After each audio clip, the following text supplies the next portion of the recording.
I always assumed betrayal would come like thunder, sudden, roaring, impossible to miss. Turns out, it arrived in silence, no louder than a sliver of foil glinting on the bathroom rug.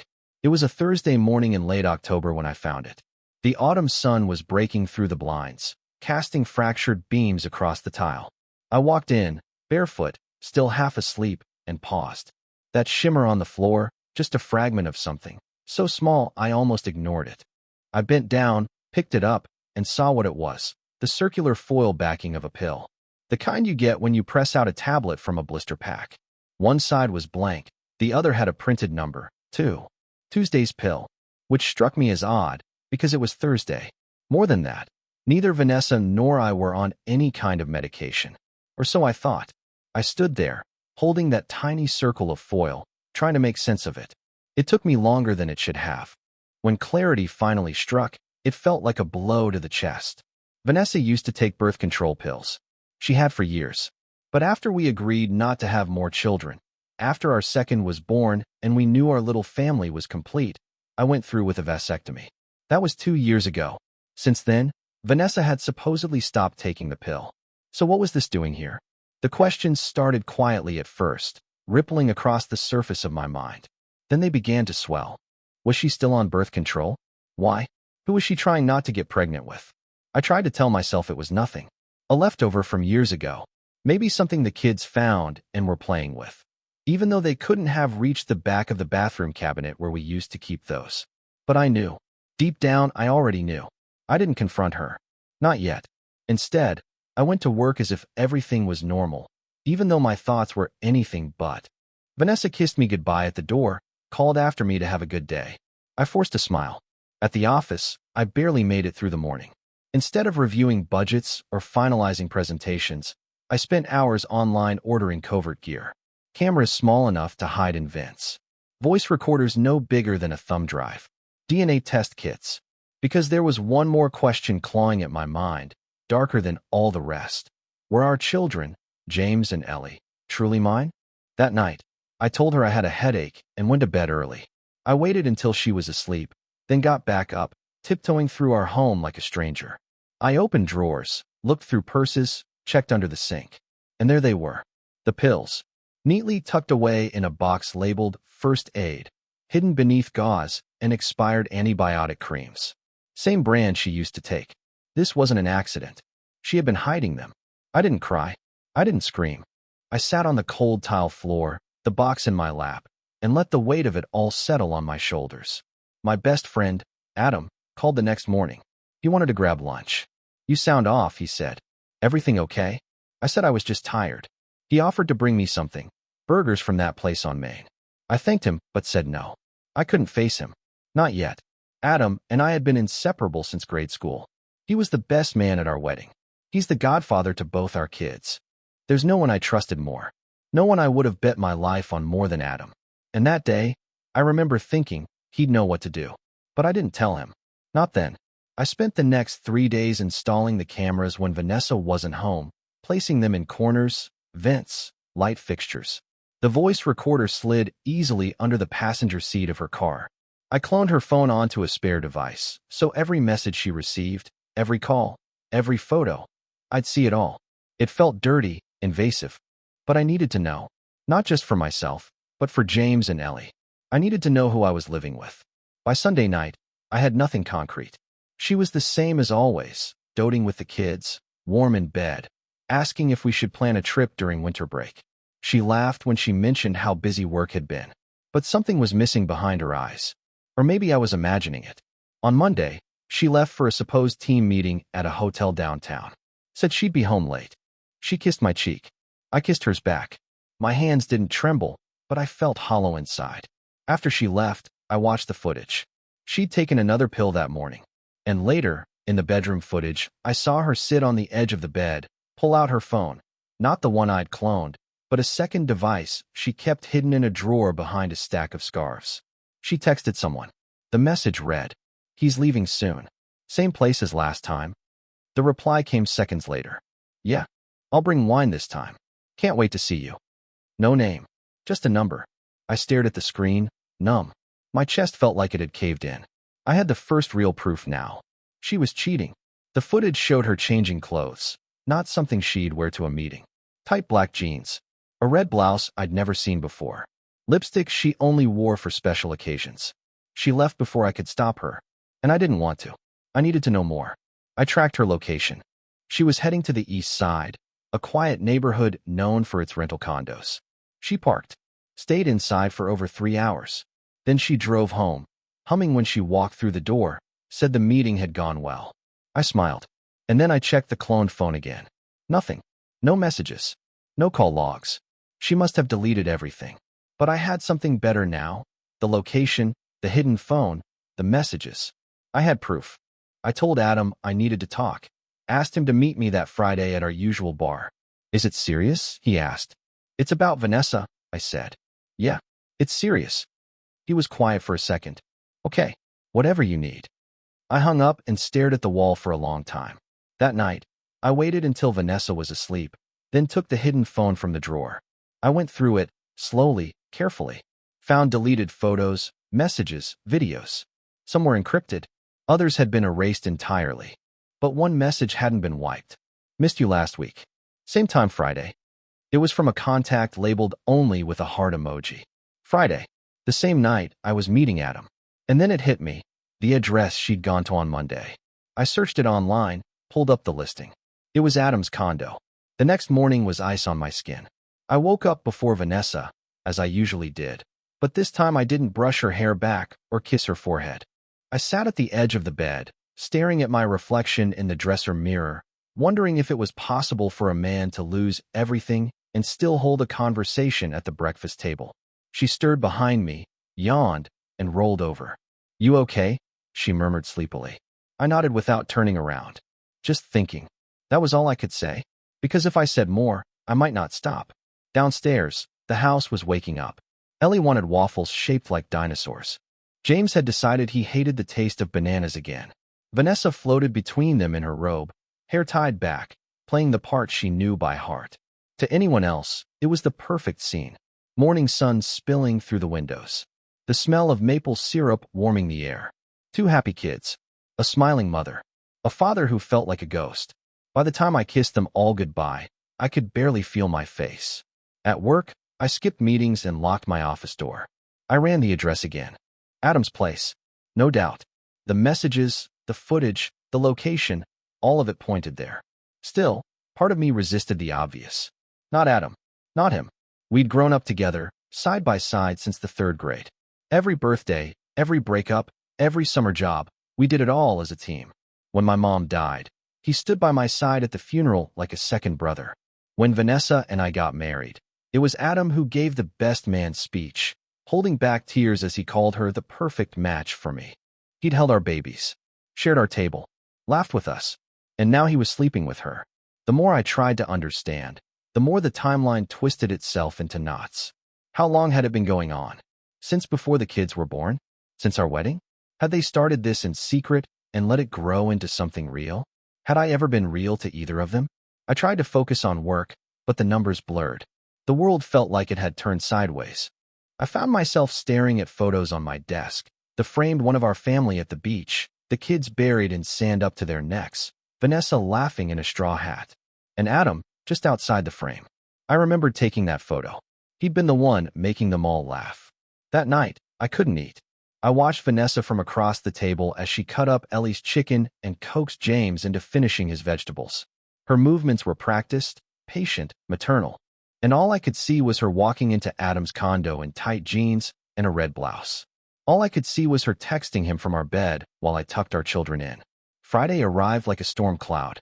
I told Vanessa I'd be late, drinks with a client. She smiled, nodded, and said she'd probably just crash early. Long week, she said. Maybe we can watch something together this weekend? Maybe, I replied, trying to keep the poison from my voice. Adam texted me around 6. You still good for tonight? 7 at Brennan's? I typed out a simple reply. Yeah, I'll be there. I parked 2 blocks from the bar, leaving my car angled between shadows. I wore a black jacket over a plain shirt and kept my phone tucked deep in my pocket. My hands wouldn't stop shaking. I got there first, took a seat at a booth in the back, ordered a beer I barely touched. He arrived 5 minutes late. Same as always. Tall, lean, confident. That signature half-smile that made people feel like they were in on a joke. Except I wasn't laughing anymore. "Hey man," he said, sliding into the booth across from me. "You look tired. Everything okay?" I stared at him, and for a split second, I wanted to ask. Just ask. Give him a chance to come clean. But something inside me, the thing that had survived the past week, wouldn't allow it. "I've been better," I said flatly. He nodded, took a sip of his drink, and leaned back. "Vanessa doing okay? She seemed kinda off the other night." My stomach clenched. "What do you mean the other night?" He blinked. "Just once. Almost too quick to notice." "Oh, I mean like last weekend. At the park thing." There had been no park thing. We hadn't gone anywhere last weekend. I didn't flinch. "Right. The park thing." He looked at me strangely, then smiled. "Hey, so I've been meaning to talk to you about the trip next month. You still in?" I nodded. "Yeah, definitely." Inside, I was unraveling. Every word he said now carried a hidden weight, a double meaning. I watched his eyes, the way they moved, flicked down at his glass, away from mine. Guilty eyes. I'd seen them before. In the mirror. The worst part? He didn't even look sorry. He looked relaxed. Comfortable. That's when it hit me. They weren't hiding this from me. Not really. They just assumed I'd never look. That I was too trusting. Too predictable. Too weak. After the bar, I didn't go home. I followed him. I trailed his car back to his condo, careful not to be obvious. I parked down the street and waited in silence, hands gripping the steering wheel. Minutes passed. Then her car pulled up. Red sedan. License plate I'd memorized 100 times. Vanessa stepped out, glanced around, and walked up to his door like she'd done it 100 times before. And maybe she had. She didn't knock. She had a key. She used to forget her own keys at home. But she had one to his place. I watched the door close behind her. And I stayed there, breathing heavy in the dark, gripping the truth like a knife in my chest. I didn't follow them inside. Not yet. I needed more. The next morning, I pretended to sleep late. Vanessa slipped into the shower around 8, humming a tune I didn't recognize. I got up and went to the garage, where I'd kept a second burner phone tucked into my old tool chest. I opened the clone data from her hidden phone. New messages from him. "Last night was perfect. I wish I didn't have to pretend." He doesn't know. He never will. He trusts us too much. And then, from her. "Sometimes I think about telling him. But then I think about what we'd lose." I stared at that message for a long time. "Sometimes I think about telling him." So she thought about it. Admitted it. But then she decided I wasn't worth the truth. That night, I sat across from her at dinner and looked her straight in the eyes. She smiled. Told me James aced his spelling test. Ellie made a new friend at school. All the usual things. And I said, "I'm meeting Adam again tomorrow." Said he had something important to tell me. She froze for a second. Barely a flicker. But I saw it. She covered it quickly. "Oh, didn't he just see you?" "Yeah." Said it couldn't wait. I took a bite of my food and looked away. I wanted her to sweat. Because tomorrow, there would be no meeting. Tomorrow, I'd open the vault. Every message. Every recording. Every clip. Tomorrow, I'd show them both what it feels like to be betrayed by the person you trusted most. And they'd never see it coming. Saturday dawned gray and still, the kind of sky that presses low, as if the heavens themselves are holding their breath. Vanessa was already dressed when I came downstairs. She looked fresh, unbothered. A casual t-shirt over jeans, hair tied back, no makeup. The kind of look meant to say, nothing unusual here. "Off to the store," she said, grabbing her keys. I watched her, eyes narrowed. "Need help?" She smiled, too quickly. "Nah, just a few things. Be back in an hour." An hour. That would be just enough time to meet him. Enough time for a quick lie, a quick betrayal. I waited until I heard her car pull away before I moved. In the garage, buried beneath old Christmas boxes, sat the hard drive. I'd spent all week pulling the data together, footage from the cameras, recordings from her car, even audio from their late-night phone calls. I'd labeled it all meticulously. Date, time, duration, and at the center of it all, him. Adam's voice. His laugh. His hands, brushing hers. His whispers in the dark. Each clip another blade through the skin. Each moment a confirmation of how blind I'd been.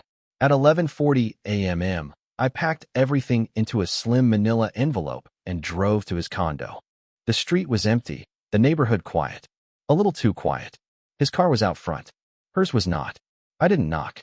I let myself in with the spare key he'd given me years ago, a gesture of brotherhood, trust, that now felt like a joke without a punchline.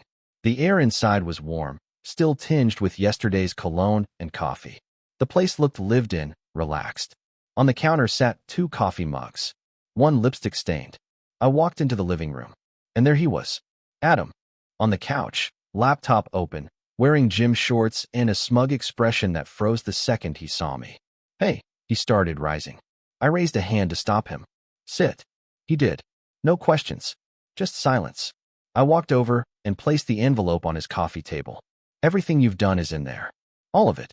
Pictures, videos, messages. Every word you said when you thought I wasn't listening." He stared at the envelope, then back at me. His face paled. "You know what hurts?" I asked, voice steady. "It's not just that you slept with her. It's that you watched me. You sat at my table. You played with my kids. And then you went behind my back and took everything." Adam swallowed hard. "I didn't mean." "You did. Every choice. Every time she texted you from our bed. Every lie you let her tell. You meant all of it." He didn't speak. I leaned in. "You thought I wouldn't find out. That I was too trusting. Too soft." Still silence. "But you forgot who I am." When I left his condo, I didn't go home. I went to the park. My kids were there with my sister, feeding ducks near the pond. I watched from a distance, heart aching at the thought of what I was about to do to their world. What I had to do. They were the only part of this life that was real. By evening, Vanessa was home again, moving through the house like nothing was off. The kids were upstairs, cartoons blaring. She was stirring pasta when I walked into the kitchen. "Smells good," I said, opening the drawer near the stove. She turned, brows raised. "What are you looking for?" I pulled out the second phone, the hidden phone, set it on the counter. Color drained from her face. "You forgot to put it back today," I said softly. She opened her mouth, closed it. I stepped closer. "How long?" She blinked. How long has it been going on?" Her voice broke. "A year. Maybe more." I nodded. "So before Ellie? Before James?" "No," she said quickly. "They're yours. I swear." I couldn't tell if it was the truth or what she thought I needed to hear. "I know about the pills. I know about the meetings. I know it was him." I leaned forward. "You told him before you told me. About everything." She shook her head, voice shaking. "It just happened. We were close. You were always working. I felt—" "Stop," I said. "You don't get to rewrite this like some romance novel. You didn't fall into his bed. You walked." Tears welled in her eyes. "I never wanted to hurt you. But you did. Over and over." Silence. I let the moment breathe. Then I spoke again, calm and even. "I want a separation. Effective immediately. The kids will stay here. You can go stay with your boyfriend." Her head snapped up. "What?" "You heard me. You can't just—" "I already did," I said, placing a folded document on the counter. "I've talked to a lawyer. Custody. Visitation. Everything. If you want to fight it, go ahead. But I've got evidence. A whole catalog of it." She stared at the papers, lips trembling. "And Adam," I added, voice low. "He already knows what's coming." By nightfall, she was gone. Just like that. I tucked the kids in without telling them anything. James wanted a story. Ellie wanted one more hug. And I gave them both, heartbreaking in slow motion. But it wasn't over. Not yet. Because the next morning, Adam's name popped up on my phone. He'd sent a video. Just 3 seconds. A shot of Vanessa's phone. Opened to a new message thread. "Adam. He knows. What do we do?" "Vanessa. Don't worry. I've got something that'll destroy him." The message was time-stamped 3 days ago. Before she left. Before I said a word. I stared at the screen, heart pounding. Whatever plan they had, it was already in motion, and I had no idea what it was. The message played over and over in my mind. "Don't worry. I've got something that'll destroy him." It looped like a chorus in a song I couldn't escape. Sunday morning should have been ordinary. Pancakes for the kids. Morning cartoons. But instead, I stood in the kitchen, staring down at my phone, trying to piece together how everything had flipped again. Just when I thought I'd pulled back the curtain, exposed the lies, cornered the truth, there was another move being made. Another hand I hadn't seen. She had something on me. Something she believed could undo everything. I ran through possibilities. Finances? No. I kept our records clean. A hidden affair of my own? Not a chance. Abuse? Never. My parenting? If anything, I was the one who stayed. The one who cared. So what the hell was she talking about? I didn't respond to the message thread.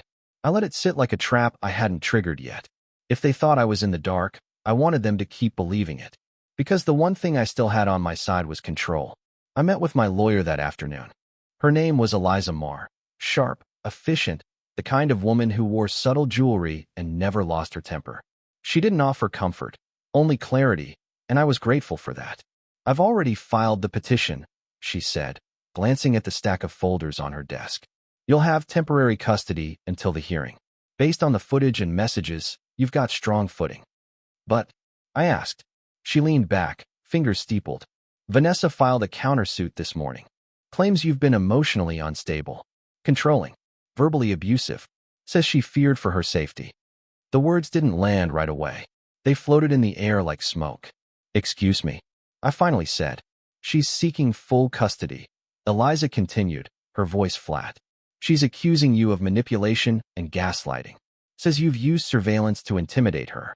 That you created a hostile environment for years. I stared at her. I installed cameras after I found the foil. I was trying to prove the truth.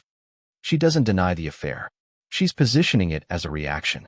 Claims you pushed her away for so long. She had no one else to turn to. Unbelievable, I muttered. She's not playing fair. Which means we don't either. I looked up at her. Eliza tapped the folder gently.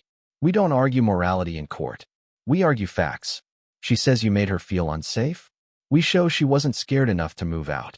We show recordings of her laughing in the kitchen, sleeping in your bed, sending flirty texts to her lover while your children were in the house. We bury the narrative in timestamps. I swallowed hard. What about Adam? She raised a brow. He's mentioned. Barely. She calls him a mistake. Says it ended. She's trying to make it seem isolated, not an ongoing relationship. It's still happening, I said. She was at his place the night before last. Eliza gave a slow nod. Then we used that. I spent the next 48 hours gathering everything I had. Video clips, audio files, screenshots, voicemails. The hidden phone was a gold mine. Vanessa and Adam had grown careless, emboldened by secrecy. Messages weren't just romantic.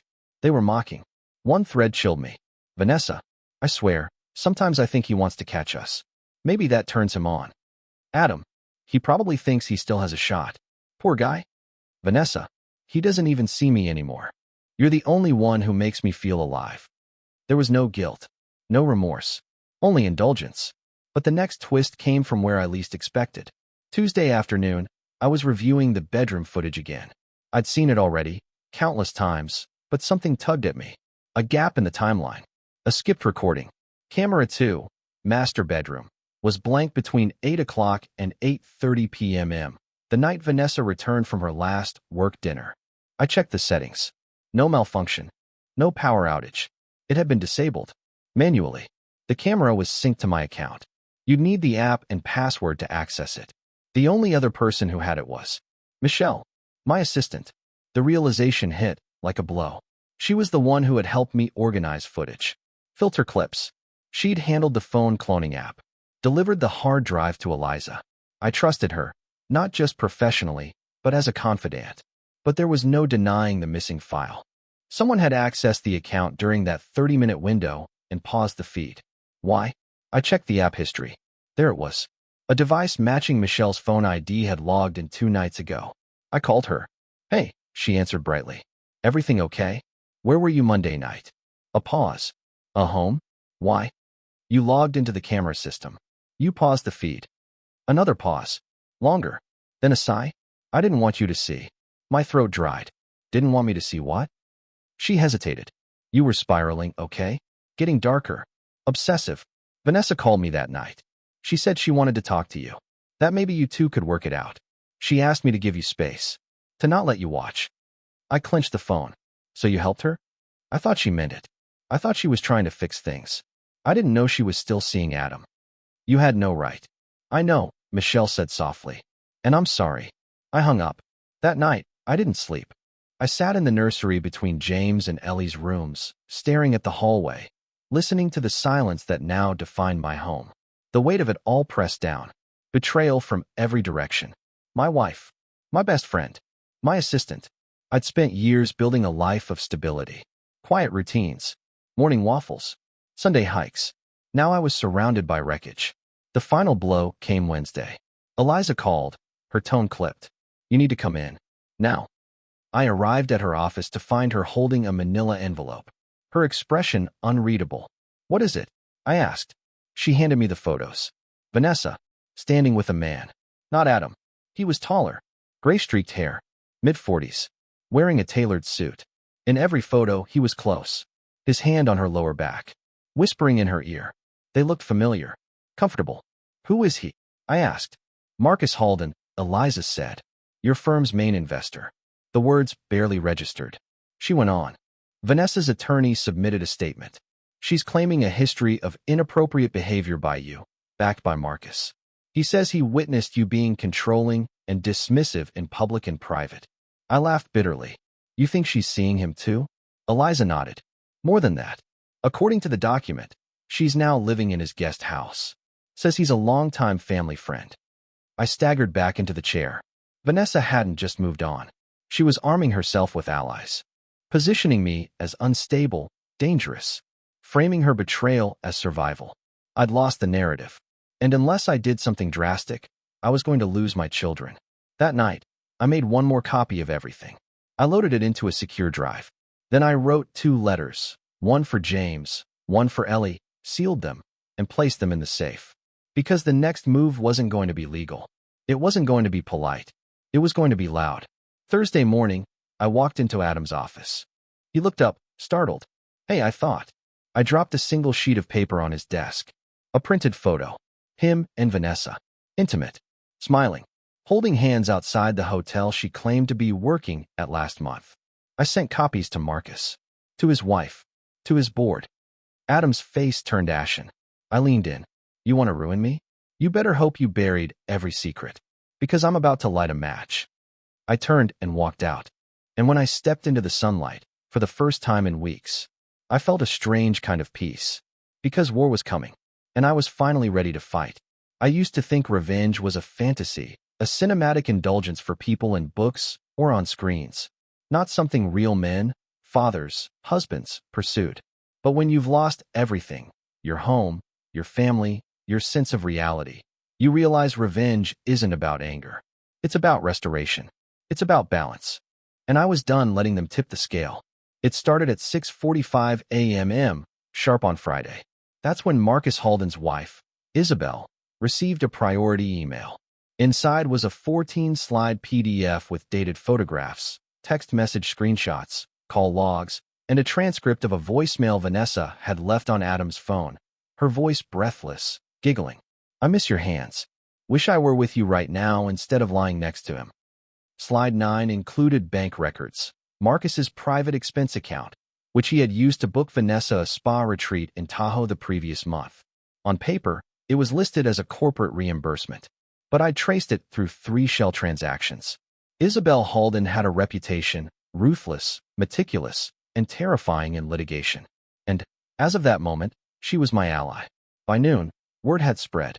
Marcus's assistant leaked that he'd been placed on administrative leave pending a full review by the board. Eliza called me, half in shock. What did you send them? Just the truth, I said. She chuckled. Remind me not to get on your bad side. By evening, Adam's world began to cave in too. He didn't show up for work. A mutual friend called me, confused. Dude, he vanished.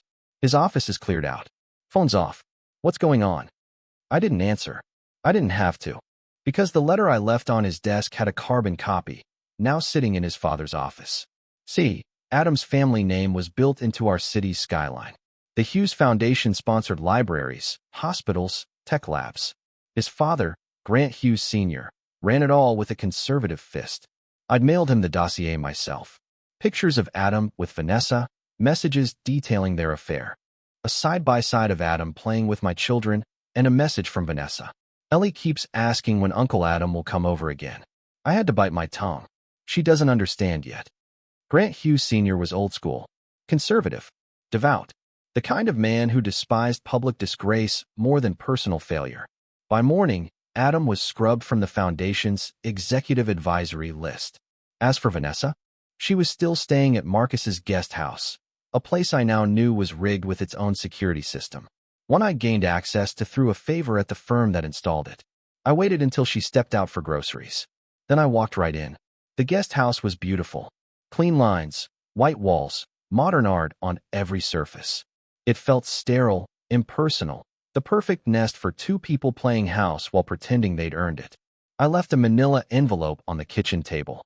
Inside were the same files, the same pictures, and a short, handwritten note. Every lie has its expiration date. Yours just expired. Later that evening, I received a call. Blocked number. I answered anyway. Her voice came on, quiet but trembling. You were here. I was. You broke in? No, I said calmly. I walked in. You should really tell Marcus to change his access codes. A long silence followed. Why are you doing this? She finally asked. Because you lied. Because you cheated. Because you dragged our children through the mud. And because you thought I wouldn't fight back. They're just kids, she snapped. They don't need to see this. No, I agreed. Which is why I'm ending it. She hesitated. Ending what? The custody battle. You're going to withdraw your suit. You're going to give me full custody. In return, I won't press charges for identity fraud. What are you talking about? She said, panic creeping into her voice. You used my signature to access our joint investment accounts. I have the logs. The bank has video.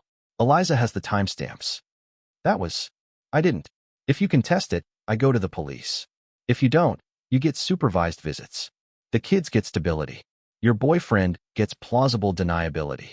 Everyone wins. She didn't reply, so I ended the call. The next week moved fast. Eliza filed the final custody documents.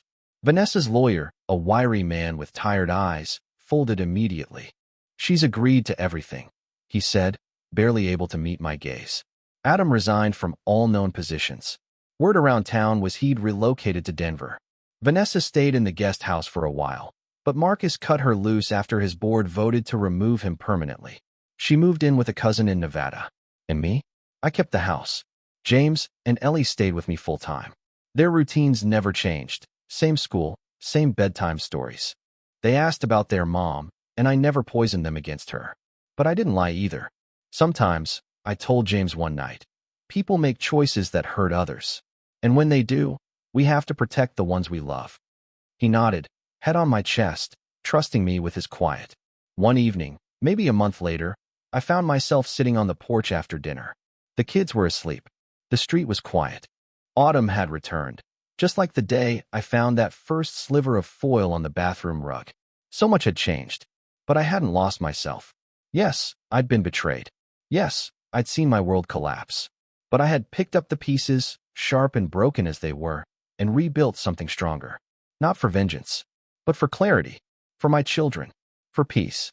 And as the sun dipped behind the trees, painting the sky with deep streaks of gold and rust, I let myself smile, not because I'd won, but because I'd survived.